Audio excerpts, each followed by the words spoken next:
C'est un déséquilibre lorsqu'on peut avoir beaucoup d'argent, beaucoup de prospérité sans avoir une relation avec Christ. C'est un déséquilibre. Ça prouve que le diable envoûte mon argent. Ça prouve que je ne sers pas Dieu, je sers maman.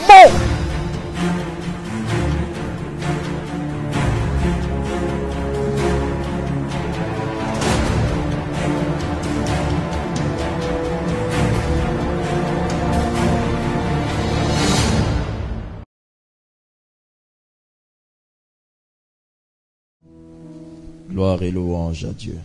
Ce matin, nous partageons toujours la parole de Dieu concernant la même saison dans laquelle nous sommes. Alléluia. Dieu parle cependant tantôt d'une manière, tantôt d'une autre, disent les Saintes Écritures, et la Bible dit que nous y prenons point garde. Mais il parle par la prédication aussi, et c'est l'une des manières les plus communes de Dieu de parler aux hommes. Nous rendons grâce à Dieu pour la parole de ce matin. Nous croyons qu'elle sera encore disponible pour la vie de tout un chacun, la bénédiction de tout un chacun. Amen.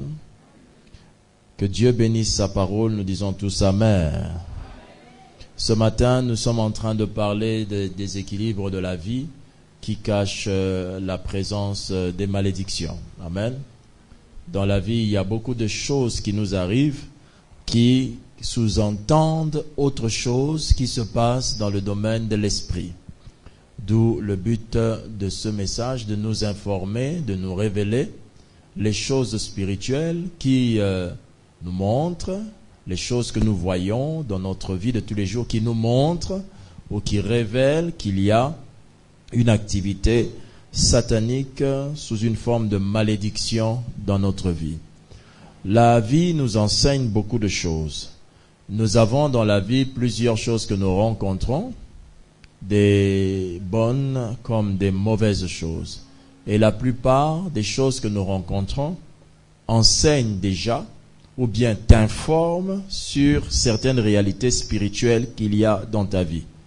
Alors, dans les choses qui se passent dans notre vie, nous pouvons détecter qu'une malédiction est en train de nous guetter ou encore qu'une malédiction est en train déjà de travailler contre nous. Il nous suffit tout simplement d'avoir l'intelligence d'observer certains déséquilibres que nous remarquons dans notre vie de tous les jours. Lisons un peu ensemble le livre de 1 Chronique, chapitre 29, au verset 12. Nous allons lire cela ensemble. Permettez que nous puissions nous tenir debout et lire ce texte de vive voix. 1 Chronique, chapitre 29, au verset 12. Si vous y êtes, je vous attends pendant que vous cherchez. 1 Chronique, chapitre 29, au verset 12.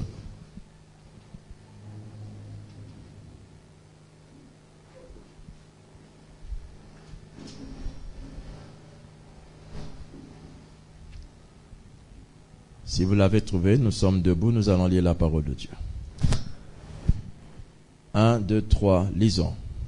C'est de toi que viennent la richesse et la gloire, c'est toi qui domines sur tout, c'est dans ta main que sont la force et la puissance, et c'est ta main qui a le pouvoir d'agrandir et d'affermir toutes choses. On peut relire, c'est de toi que viennent la richesse et la gloire, c'est toi qui domines sur tout, c'est dans ta main que sont la force et la puissance, et c'est ta main qui a le pouvoir d'agrandir et d'affermir toutes choses. Que Dieu vous bénisse, nous pouvons nous asseoir.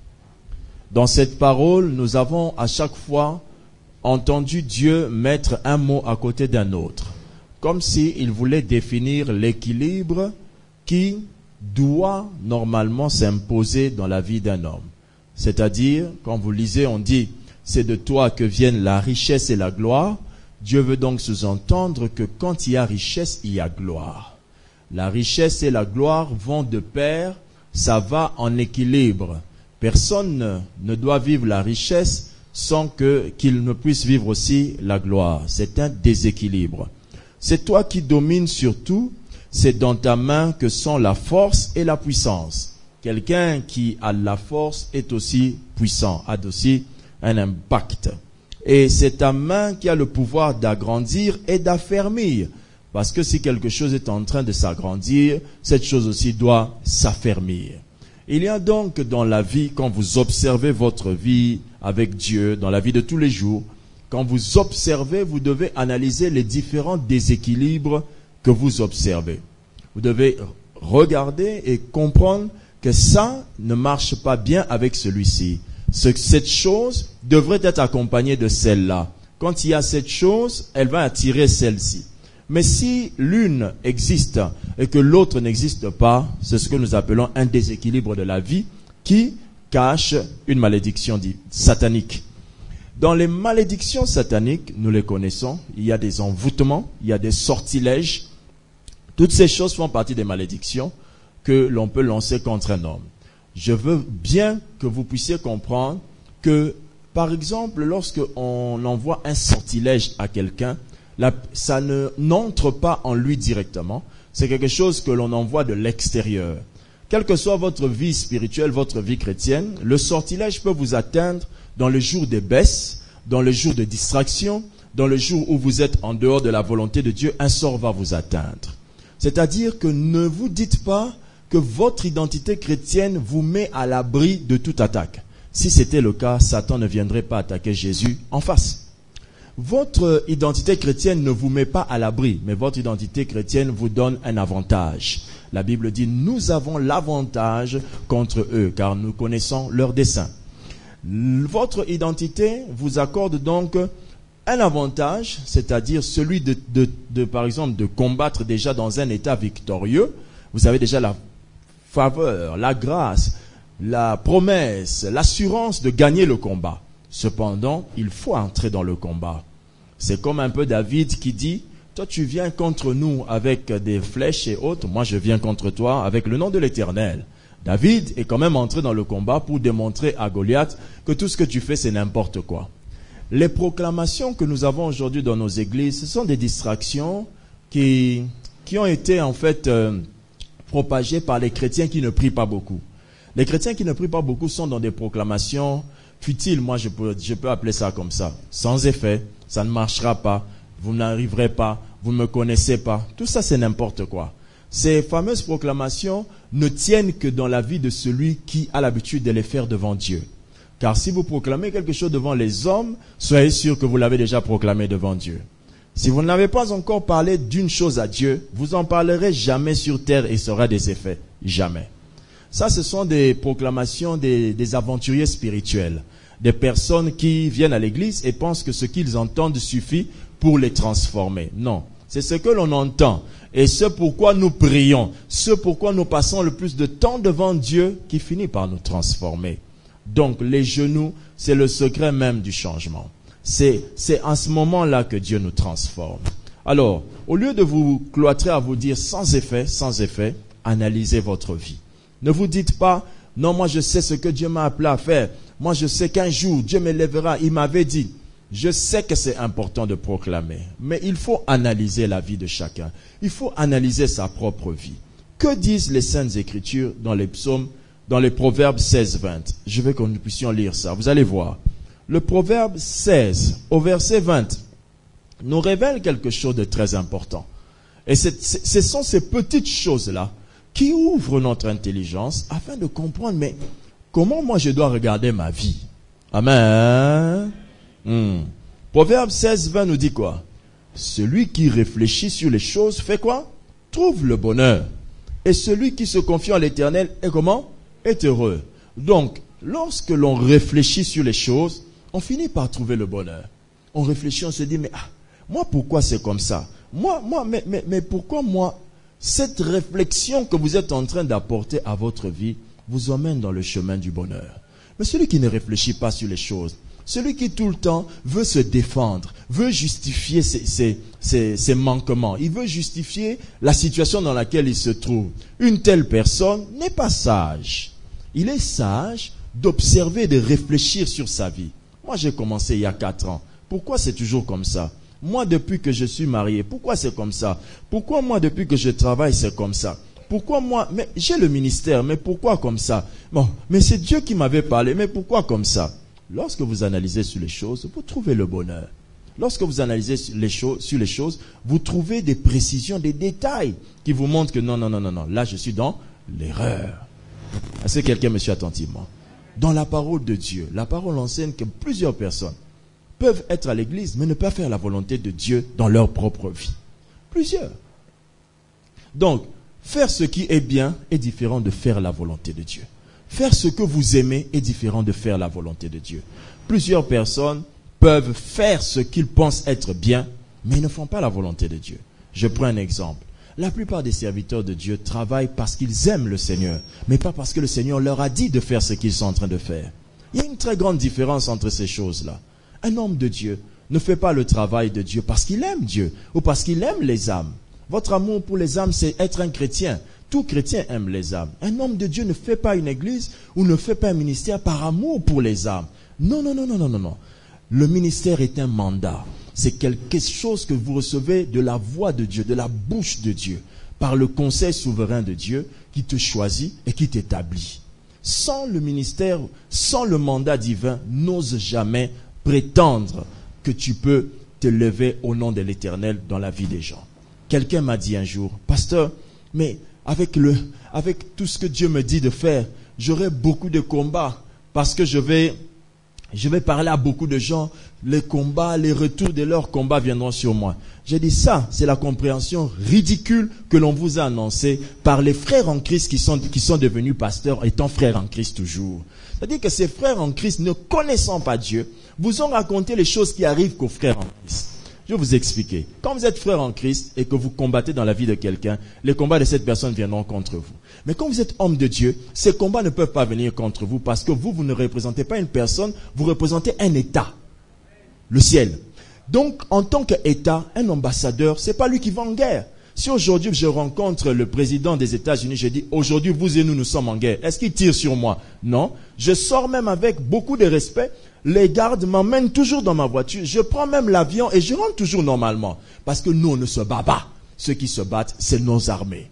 Et quand un chrétien, prétendant homme de Dieu, a les retours des combats des gens, à chaque fois, non, nazo bunde labino, comme on dit en lingala, donc je combats pour vous. Oui, ça ne veut pas dire que j'ai les retours de vos combats. Si c'était ça, qui peut devenir homme de Dieu? Personne. Vous imaginez les combats que vous avez additionnés au combat de votre voisin et tout ça doit se retrouver dans ma maison? Je ne dormirai jamais. Alléluia. Si aujourd'hui l'ambassadeur ou le ministre doit se lever la nuit pour faire la protection de sa parcelle, donc il n'est pas mandaté.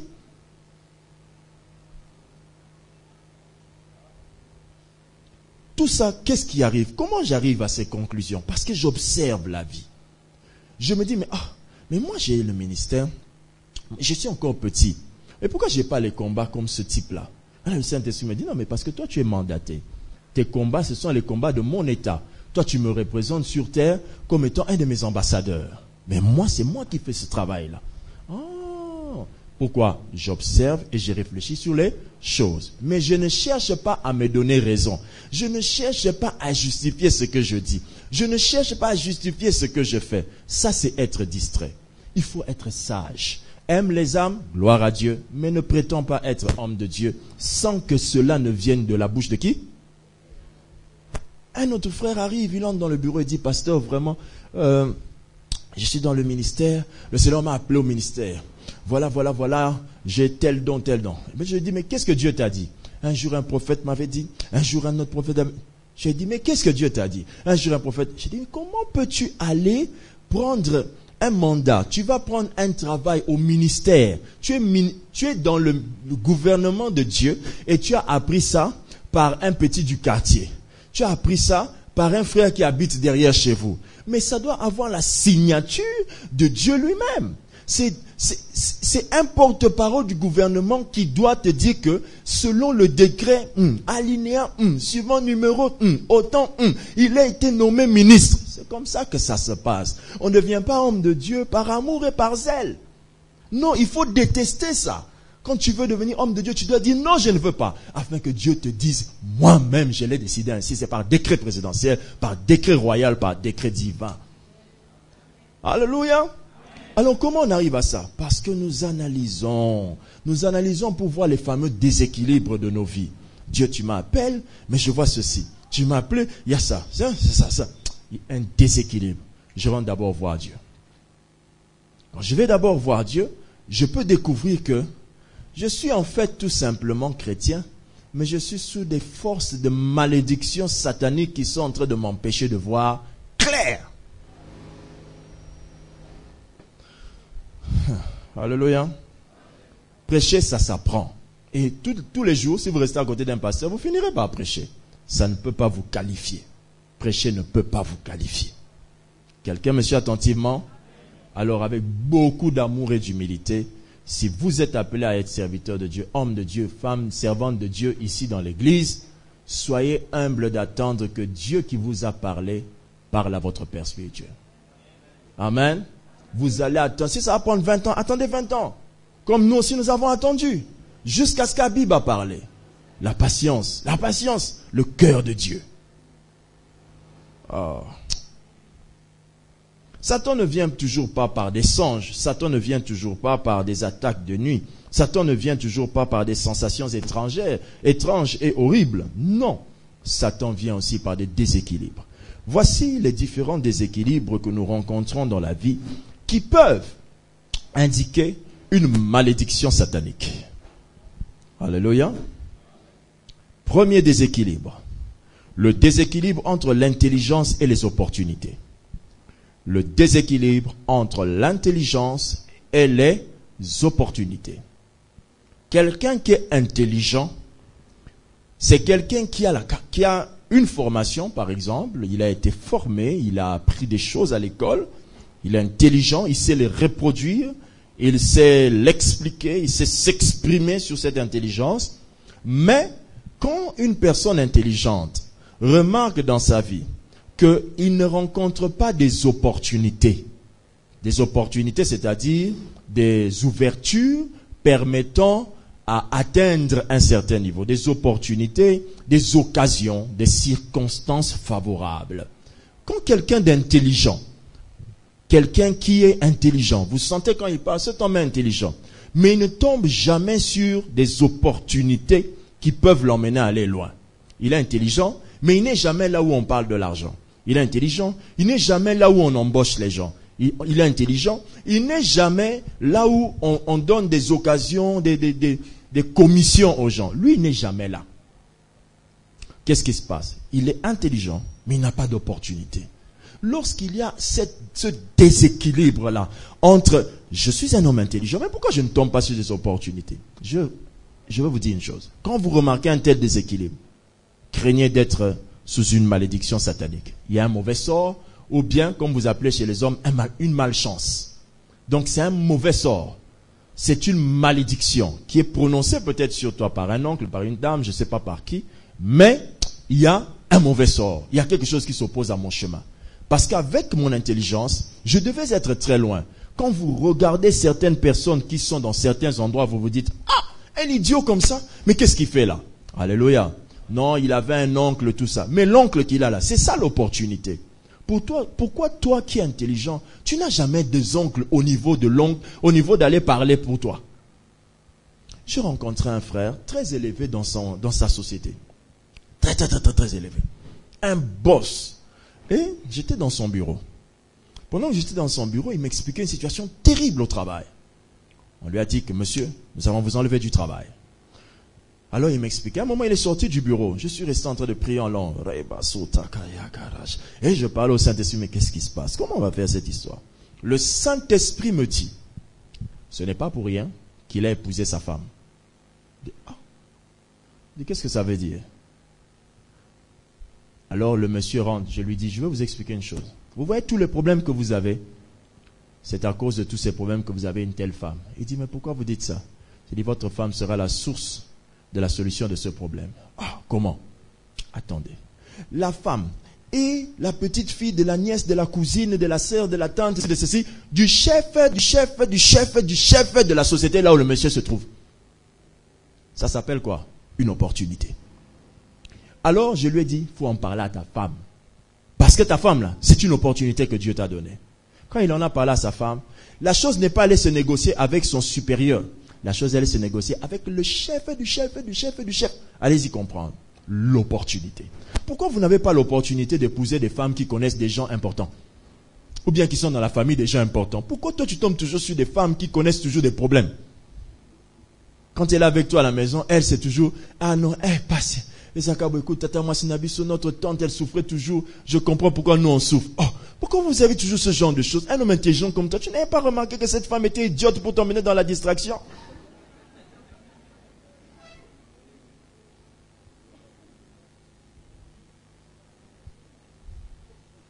Il y en a de ceux qui sont du côté des sciences, des scientifiques, des philosophes. Ah non, un tel, pourquoi mais ils n'ont rien comme exemple à donner dans la vie. Analyse toi-même ta vie. Tu es très intelligent, mais pourquoi tu ne tombes pas sur les opportunités? On a nommé les autres, et toi alors? Mais tu étais parmi le groupe des gens qui étaient là, qui pouvaient décider à la fin. Mais pourquoi pas toi? Oh non, moi je suis le petit. Donc vous voyez que quand vous voyez le ministre intel, moi, c'est moi. Ce ministre-là, c'est moi. Ok. Pourquoi est-ce que ce niveau que tu as ne te donne pas une opportunité de travail? Hein? Et là, vous dites, Dieu lui-même sait. Il sait, je vous ai déjà expliqué cette affaire. Quand on vous tue, il sait. Quand on vous enterre, il sait. Vous savez, quand on jette même le sable, il sait. Aucun ange ne vient dire à l'enterreur, arrêtez de jeter le sable. Ce frère était un vrai serviteur de Dieu. Ça n'existe pas au cimetière. Au cimetière, on entre tous dans un trou. Ok? Oh non, enterrez-moi dans l'espace. Vas-y, frère. Vas-y.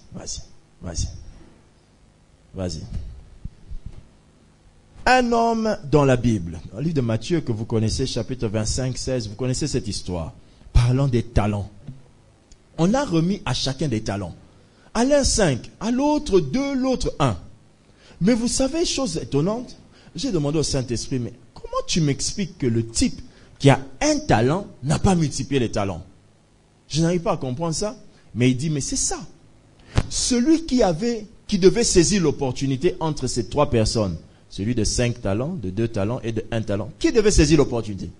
Celui d'un talent. Parce que lui, il ne pouvait pas enterrer le talent, il reste avec rien. Mais celui qui avait 5 pouvait enterrer un talent, il en reste 4, il travaille. Dieu ne l'aurait jamais créé de problème. Mais qu'est-ce qui se passe? Le type a mal réfléchi. Il a très mal réfléchi. C'était une opportunité qu'on lui avait donnée. Mais il n'a même pas capitalisé l'opportunité. Il est maudit. Oui, il parle en langue. Il est maudit. Prie des heures. Il est maudit. Le déséquilibre ne doit pas être accepté dans votre vie. Tout déséquilibre doit vous inquiéter. Les lieux de prière existent pour aller changer les choses. Mais ne restez pas dans votre maison justifier votre déséquilibre. Dieu lui-même sait. Deuxième déséquilibre que nous rencontrons dans la vie, qui peuvent sous-entendre une malédiction. Le déséquilibre, j'avais dit quoi? Premier déséquilibre, entre l'intelligence et quoi? Deuxième déséquilibre, entre l'opportunité et l'élévation. Tout ce que je vais dire sont liés. Parce que normalement, quelqu'un d'intelligent, quand il tombe sur des opportunités, ces opportunités vont l'entraîner à l'élévation. Deuxième déséquilibre, donc, le déséquilibre entre les opportunités et l'élévation. Est-ce que quelqu'un me suit? Alléluia. Le déséquilibre entre les opportunités et l'élévation. Quand quelqu'un a des opportunités, mais que cette opportunité ne l'emmène pas à l'élévation, il a un problème. Très sérieux. On vous a nommé, ou bien on vous a proposé un travail, c'est une opportunité. Mais ce travail ne t'emmène pas à entrer dans ce travail. Donc cette proposition de travail ne te permet pas de prendre ce travail. Ou encore, tu as eu l'opportunité de travailler, tu travailles. Mais jusque-là, ok? Jusque-là, cette opportunité que tu as ne t'entraîne même pas à être quoi? Élevé. Nous continuons ce message avec le pasteur Lévy juste après cette pause. Restez connectés et que Dieu vous bénisse. Une terre à nous. Élargissons le champ de la mission. Un espace pour le temple, un espace pour nos locaux administratifs, un espace pour une école et un espace pour une imagerie. Ces 4 grandes actions, ces 4 grandes branches seront toutes à l'intérieur de notre grand espace que nous voulons acquérir. Que Dieu vous bénisse déjà, parce que je sais qu'en vous lançant dans cette grande opération achat parcelle, vous participez non seulement à l'achat de cette parcelle, mais vous participez aussi à votre propre bénédiction. Alors, n'attendons pas, entrons ensemble et mobilisons-nous pour réaliser cet objectif commun qu'est d'avoir une terre à nous. Que Dieu vous bénisse.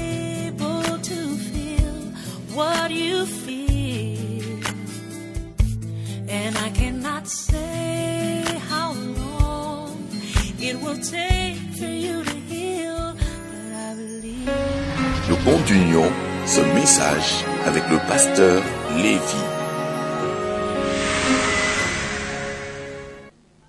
Alléluia. Frères et sœurs dans le Seigneur, vous savez, le problème, c'est le courage de comprendre ces choses. Le courage de se dire, bien, ça va pas. Ah oui. D'où, pour chacun d'entre nous aujourd'hui, si vous ne faites pas des analyses, vous allez rester tel que vous êtes là. Amen. Madame, vous avez l'opportunité d'entrer dans des maisons des gens. Amen. Hein? Vous allez dans certaines maisons, vous voyez la maison, elle est belle. Vous rentrez chez vous. Vous voyez votre maison crasseuse, mais c'est normal à vos yeux. Non, tu es envoûté. Ça, c'est un voile. Couvre-lit. Le truc qu'on donne dans les mariages. Tu ne vois même pas. Donc, toi, tu ne vois pas. Non. Une opportunité doit entraîner une élévation. Tu es déjà arrivé là. Tu es avec ces gens-là. Pourquoi tu ne montes pas? C'est lui qui change les temps et les circonstances, qui renverse et qui établit les rois. Donc, quand il y a une opportunité, il établit quelqu'un. Donc, il y a une élévation. Daniel 2, 21. Troisième déséquilibre.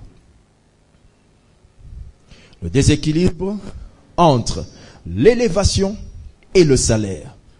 Premièrement, j'avais dit, l'équilibre entre intelligence et opportunité. Après, le déséquilibre, entre l'opportunité et l'élévation. Maintenant, le déséquilibre entre l'élévation et le salaire. On t'a élevé, tu as obtenu un travail. Ou bien tu as obtenu une promotion. Malgré ça, le salaire que tu as ne correspond pas à ce que tu fais. Vous voyez ça? C'est un déséquilibre. Quelqu'un de normal ne peut pas accepter ça. Est-ce que quelqu'un me suit ici là? Quelqu'un de normal doit cesser de dire, oh non, bête alibanga. Frère, le caillou, il ne faut pas le taper, il ne faut pas le cogner, il ne faut pas casser, il ne faut pas taper caillou, il ne faut pas casser caillou. Ça, c'est une mauvaise expression. Il faut que tonga. Toi, tu ne fais que casser, tu casses. Et même ta propre vie, tu casses. Non, bête alibanga. Frère, continue à casser. Moi, frère, fais attention, kopo. Donc, ça réduit même les quantités de ce que tu peux avoir. Arrêtez ce genre de conception selon lesquelles ce que vous faites est normal. Vos enfants continuent à naître. Vous ne vous rendez pas compte? Vous ne vous rendez pas compte que le loyer continue à être plus cher? Vous ne vous rendez pas compte que le transport est monté? Vous ne vous rendez pas compte que le carburant a changé de prix? Mais tout ça monte sauf vos salaires, sauf vos bénéfices. Et vous trouvez ça normal? Dieu lui-même connaît. Nous, on est avec Dieu. Nous sommes, frères, le vrai peuple qui était avec Dieu, le jour où ils ont été délivrés, on leur a pas donné 1 franc. Mais ils sont allés prendre l'or. L'or que les Égyptiens avaient, ils sont partis avec. Pourquoi ils sont partis avec? C'était leur décompte final du travail qu'ils avaient fait en Égypte. Ils se sont servis. Pourquoi ils n'ont pas pris? La loi de Dieu disait qu'ils n'étaient pas en train de voler. C'était le décompte final. Les 400 ans de souffrance. Nous ici, là, voilà nos décomptes. Ils sont partis avec. Même un esclave dans la parole de Dieu compare sa vie. À la fin, il doit être indemnisé. Vous, qui vous a lié au point que vous ne vous rendez pas compte que le taux a changé, que le dollar a changé, que le carburant est monté, le transport est monté, mais vous avez toujours les mêmes salaires, les mêmes commerces. Amen. Alléluia. Genèse 30, 27 dit ceci. Laban lui dit, puissais-je trouver grâce à tes yeux? Je vois bien, Genèse 30, 27 à 28, je vois bien que l'Éternel m'a béni à cause de toi. Fixe-moi ton salaire et je te le donnerai. Quand les gens voient, quand Dieu t'élève, donc le monsieur ici, Laban dit, moi vraiment j'ai senti que je suis béni et c'est à cause de toi. Il est allé voir son comment on appelle ça en français? Son beau-fils, son gendre, hein? Son gendre, pour lui dire que fixe-moi le salaire. Quand quelqu'un travaille quelque part, il a été élevé, à un certain moment, tu fais tellement bien ton travail, on va augmenter. Si on ne t'augmente pas, on peut même te demander qu'est-ce qu'on peut faire pour toi. Alléluia. Fixe-moi le salaire. Alléluia. J'ai entendu parler de la maison de quelqu'un à Keene. Ouh là là là là là là. Quelle beauté. C'est un enfant de Dieu. Hein? Loyer, $6,000 par mois. Entre nous, disons-nous la vérité. Écoutez nos raisonnements de pauvres. Moi, payer 6,000. Vous voyez nos raisonnements de pauvres? Moi. Parce que même parmi les riches, il y a des pauvres. Les riches sont pauvres par rapport à ceux qui sont plus riches qu'eux. Moi, payer 6,000. Que je ne construise pas, mais je paye 6,000. Frère, on t'a dit que c'était à toi. C'est pas à toi. Parce que toi, tu n'es pas dans ce niveau-là. Tu es hors. Toi, tu n'es pas dans ce niveau-là. Toi, tu n'es même pas classé là-bas. Qui payera 6,000? Mais ceux qui ont les moyens de le faire. Tu parles comme ça parce que tu n'en as pas les moyens. Donc, quand tu te regardes toi-même avec la maison, là, toi-même, tu sens le déséquilibre. Tu dis, moi, là, vraiment, je suis maudit par rapport à cette dimension-là. Mais tant qu'une chose se trouve en RDC, je vous dis la vérité, avant que je ne rentre sous cette terre, il faut que j'en jouisse. Ah, si ce n'est pas moi, c'est qu'un membre de ma postérité doit en jouir. Si je n'entre pas un jour dans la maison d'un de mes fils ici, ou de mes filles qui dit, papa, ça c'est une maison que j'ai mis en location, à combien? 12 000. Ah, d'accord. Je voudrais entendre parler de ça dans tes affaires à toi. Oh. Tu as vu le choc, non? Le choc là, c'est parce que ça c'est l'amour de la chair. Non! Tes conclusions là sont dues au fait au déséquilibre de la connaissance que tu as.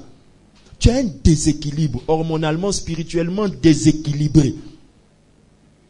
Déséquilibré. Tu trouves ce que tu vis normal. Alléluia. Quatrième déséquilibre. Le déséquilibre entre le salaire et les réalisations. Le déséquilibre entre quoi? Je ne vous entends pas. Entre quoi? Alléluia. Il y a un déséquilibre entre le salaire et les réalisations. Quand vous remarquez un déséquilibre, vous avez des salaires, mais qu'est-ce que vous en faites? Rien. C'est un déséquilibre. Ça indique qu'il y a une malédiction. Je ne veux pas continuer à accepter ça. Il y a des gens qui touchent moins que vous, qui vivent mieux que vous. Oui. Il y a un déséquilibre entre votre salaire et vos réalisations. Frère, des fois quand je perçois les dîmes et je suis en train de prier pour quelqu'un, je perçois la dîme, je dis, oh gloire à Dieu, Dieu a béni mon frère ou ma soeur. Maintenant quand j'arrive chez toi, quand je commence à regarder ta maison, je me dis, mais frère, tu voles l'argent que tu emmènes à l'église ou quoi? Dis-moi la vérité. Pourquoi ce déséquilibre-là? Oui, frère. Oui. Alléluia. Amen. Et amen. Peut-être comme vous sentez que ça, la personne qui sent que ça le touche, il ne faut pas esquiver. Hein? C'est vraiment de toi que je parle. C'est vraiment de toi. Non, ne dis même pas un seul instant que c'était comme si. C'est pas comme si, c'est toi. Il y a un déséquilibre terrible entre ce que tu as et les réalisations que tu fais. Dans les réalisations de quelqu'un, il n'y a pas seulement acheter ceci, acheter cela, mais le bien-être. Non.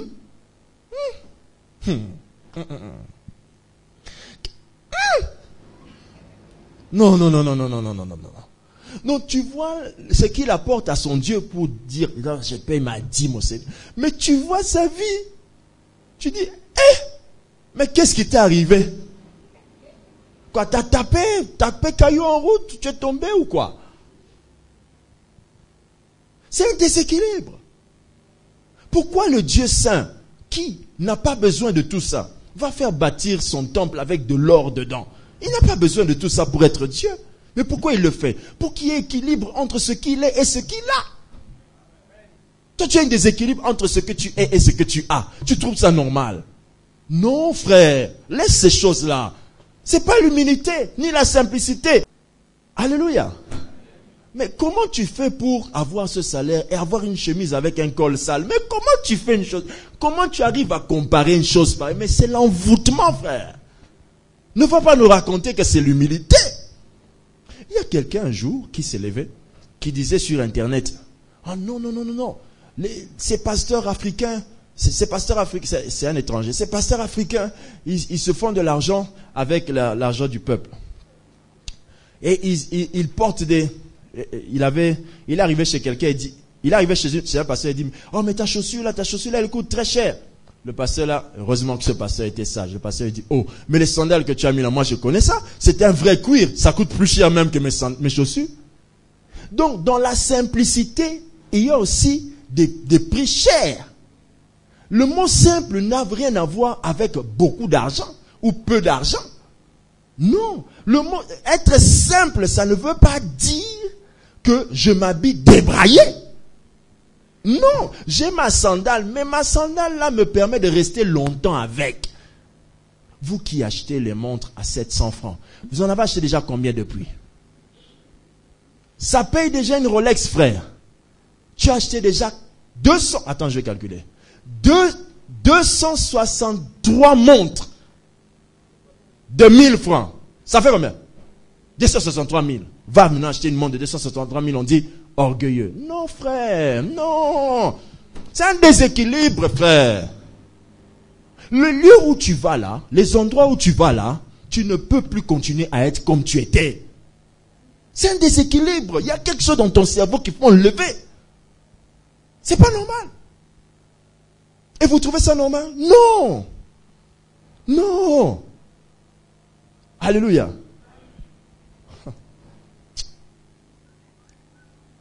Alléluia.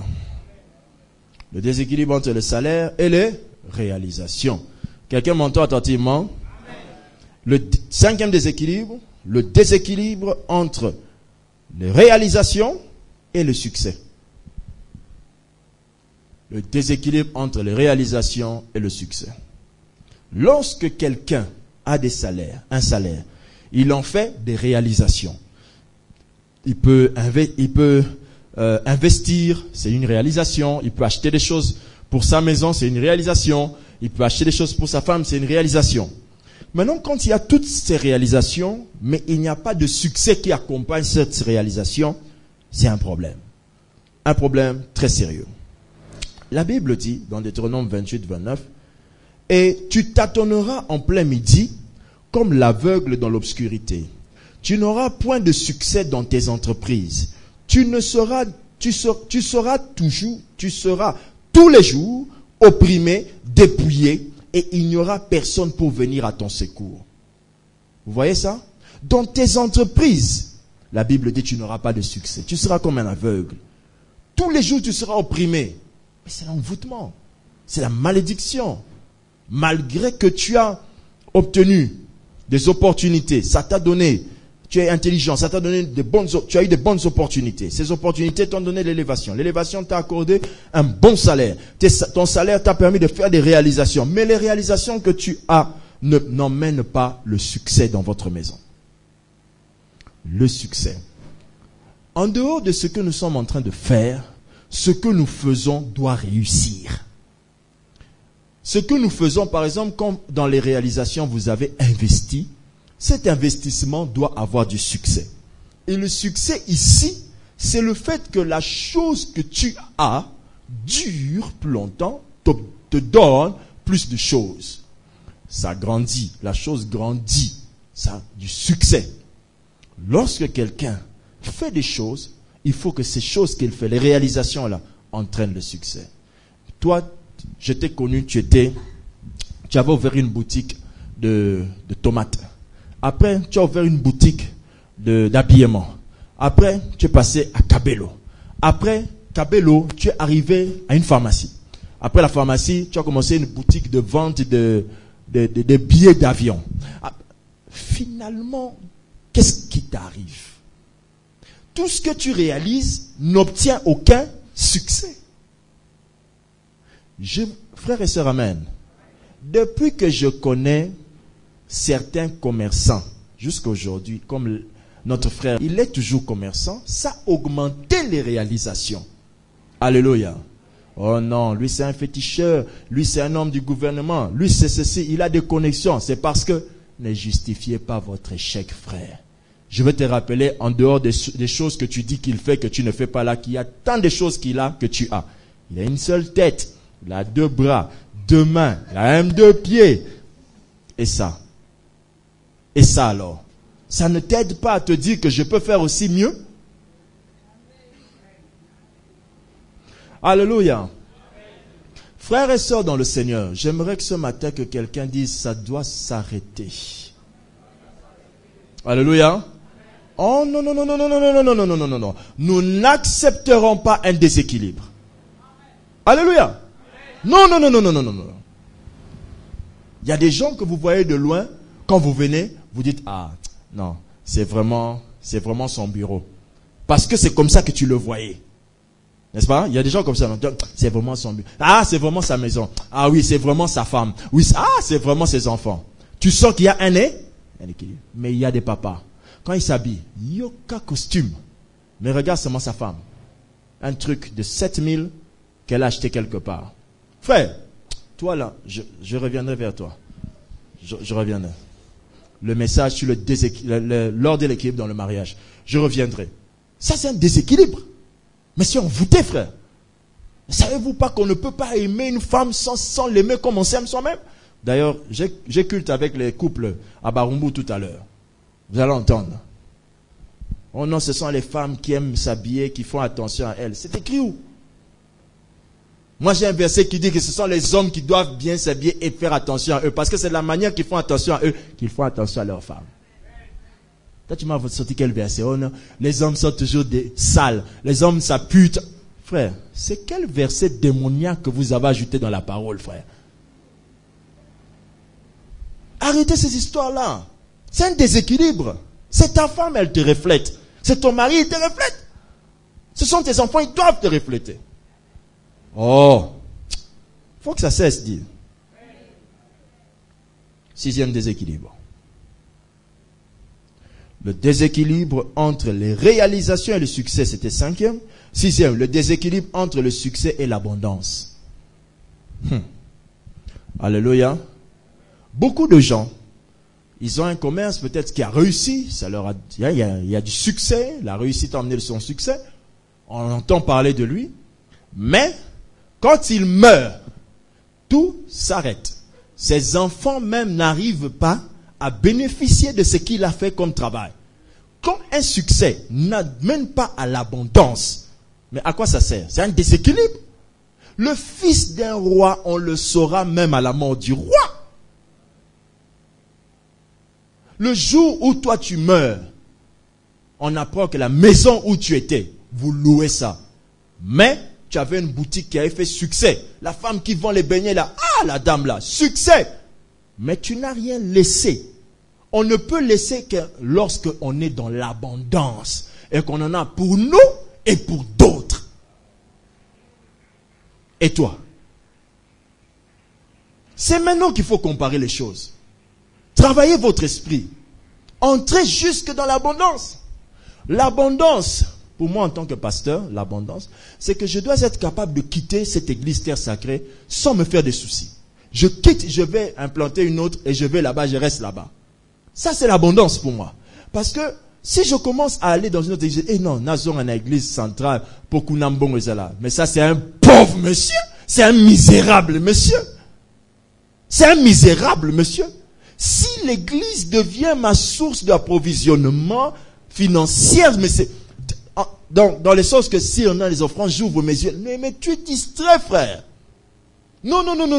Mais toi, tu ne pourras jamais atteindre l'abondance. Tu vas rester ici, tu vas avoir des cheveux. Tu es déjà fatigué, frère. Même con la manière que tu viens sur l'estrade, on sent que tu es fatigué. Papa, laisse tomber. Ce boulot-là ne te va plus. Mais tu dois quand même agir. Tu dois quand même prier pour... Oh, toi aussi. C'est un déséquilibre quand on regarde l'église et toi. Oh, toi aussi, vieux.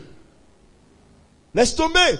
On a blanchi les murs. On blanchit même ton manteau. Il est blanc comme le mur de votre église. Laisse tomber, frère. Tu n'arrives toujours pas à quitter la... C'est un déséquilibre. Je dois travailler en tant que pasteur pour que quand je vais vieillir, que je quitte vite. Que j'entre déjà dans ma retraite où je commence à travailler sur mes pasteurs et non plus sur les bandits. Tu es enfanté pourquoi? Si tu n'arrives pas à te détacher d'eux. C'est un déséquilibre. Je dois atteindre l'abondance.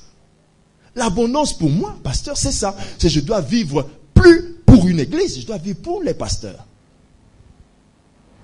Et là, ça veut dire que tu es dans l'abondance. Tes enfants prennent soin de toi. Mais toi, c'est... Un vieux monsieur entre dans mon bureau pour me dire, pasteur, Tilelo Nazana Moussala, parce que jusqu'aujourd'hui, je n'ai pas de travail. Vous savez, des fois, quand vous parlez avec les pasteurs, des fois, on a envie de vous décourager pour vous aider. J'ai failli dire au pasteur, vraiment, au papa, toi aussi, tu vois pas ton âge, laisse tomber. Qu'est-ce qui fait ça?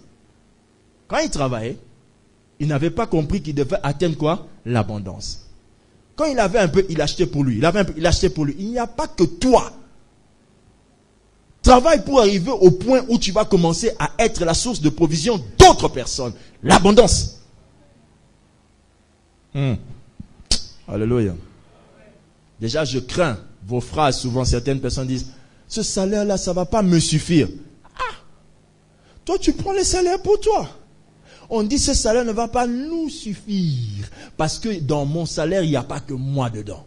Il y a moi, il y a mes relations, il y a mon église, il y a mes enfants. Tout ça, c'est dans le salaire. Donc, si vous voulez chercher qu'on augmente votre salaire, voilà la raison. Tu ne me connaissais pas avant. Maintenant, je suis entré dans ton salaire. Alors, je prie que ça augmente. Au nom de... Nous finissons ce message. Le déséquilibre entre l'abondance et la paix. Plusieurs personnes arrivent à l'abondance. Au point qu'il en a, il peut même en laisser à ses enfants. Il en laisse même à sa postérité. Il en laisse à sa famille. Tu sens que le type est dans l'abondance. Mais dans tout ça, il n'a pas la paix. Il y a une chose que tout homme qui a beaucoup de moyens qui nous suit aujourd'hui, ici et comme ailleurs, à Internet et ailleurs, si vous avez beaucoup et que vous êtes arrivé à l'abondance, pleine abondance, mais que dans tout ça, vous n'avez pas la paix que seul Jésus donne, vous êtes dans un déséquilibre. Car tous les biens de ce monde ne remplaceront jamais le besoin de Christ. C'est un déséquilibre. C'est de l'envoûtement lorsque vous arrivez à trouver un semblant de paix dans le bien matériel. C'est un déséquilibre. La paix ne se donne pas par une chose. La paix ne se donne pas par un homme. La paix se donne par Christ. C'est un déséquilibre. Lorsque je suis très puissant et je n'ai pas un grand Jésus en moi. C'est un déséquilibre. Je suis envoûté. Satan m'envoûte pour ne pas voir le besoin de Christ dans ma vie. Et c'est au soir de ma vie, lorsque je suis sur le point de mourir, que je commence à dire, appelez-moi un pasteur. Tu étais déséquilibré, papa. Avec tes milliards de dollars, tu étais déséquilibré. Tu avais besoin de Jésus. Il fallait le mettre là. C'est lui qui donne la paix. C'est un déséquilibre lorsqu'on peut avoir beaucoup d'argent, beaucoup de prospérité sans avoir une relation avec Christ. C'est un déséquilibre. Ça prouve que le diable envoûte mon argent. Ça prouve que je ne sers pas Dieu, je sers maman. Un démon, le démon de l'argent. C'est un déséquilibre. Ah oui, frère. Ne pense pas que quand je te parle d'intelligence et d'opportunité, quand je te passe d'opportunité et je sais quoi, jusqu'à arriver à l'abondance, ça va exclure le Christ. Ah non, non, non, non, non, non, non. C'est un déséquilibre. Quand tu ne peux pas entrer dans ta maison avec cette abondance et puis tu lèves les mains vers le ciel en disant, qui suis-je pour avoir tout ce que tu m'as donné? C'est un déséquilibre. Tu es déséquilibré, frère. Tu ne sais pas que sera ton lendemain. Ta vie est faite de ton séjour sur terre.